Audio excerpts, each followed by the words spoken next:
Welcome. It's the Matic. It's the illest blood in the land. Welcome back, Legends community. It is Matic 365, or you could call me Matic. The choice is yours.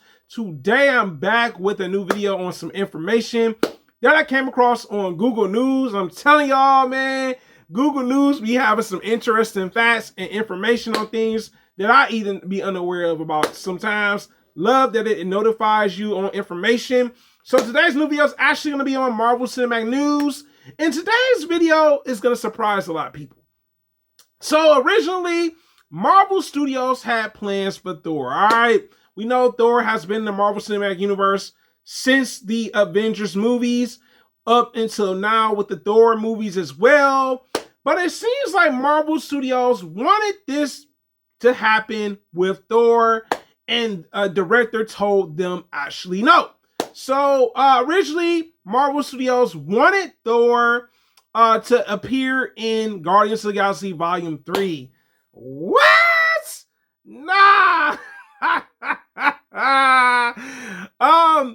You know what? I'm glad that James Gunn told the studio no. I'm not gonna lie to you guys. I'm like, I didn't really want to see Thor crossover into that. We already seen Thor in the Guardians and Avengers, you know what I'm saying, Endgame and Infinity War. No offense to that. I mean, because that is a crossover type of movie, right?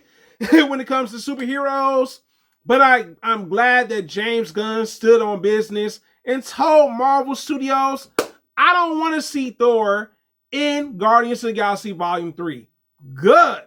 And his reasons, let's talk about the reasons, all right? Because that's why we're here to talk about in the video. The reasons make a lot of sense. Thor was not even in James Gunn's script for the actual movie. So I'm like, oh, this makes a lot of sense. Like, if he was in a script, that would have been different, right? You would have seen him in the script. The other reason also makes a lot of sense. It's interesting that he threw it out there in that fashion, but he felt like Thor, it would have become a Thor movie and not a Guardians of the Galaxy movie. I wanted to focus on the core members of the Guardians of the Galaxy, so I forgot to mention that. Man, that is something to think about, right? Because if this is a crossover movie, that means that maybe Thor would have got more of the shine. Don't get me wrong, Guardians of the Galaxy already had a successful movie franchise, but this movie would have became a Thor movie in a weird way, right? When you really think about it. Thanks, James Gunn. Thank you for not allowing this to happen to Thor. Don't get me wrong. We'll see Thor in the next Avenger movie as a send-off. I already know they talked about that already. Yeah, I'm glad that we didn't get Thor in Guardians of the Galaxy Volume 3. I feel like Guardians of the Galaxy Volume 3 was different from the previous movies, and that could have probably hindered the movie's success because it was a darker movie. And you gotta remember, Chris Hemsworth that plays Thor, he played in a lot of the, I guess you could say, lighthearted movies. The last two Thor movies were lighthearted Thor movies, and this was a different type of tone for a movie. And I don't think he would have necessarily fit the tone for the movie. But also, this was the Rocket Raccoon's origin story was introduced in this actual movie, the third movie, which I thought they should have just made into a solo movie with just Rocket and learning about how he met certain people and everything. But you know what? I'm glad it didn't happen. I think sometimes superhero crossover movies, some are decent ideas, some are not.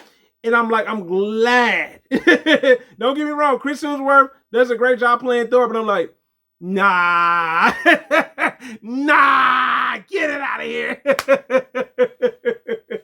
But it is interesting to hear that this director told Marvel Studios no, and they just said, you know what I'm saying? He like, I'm not doing this.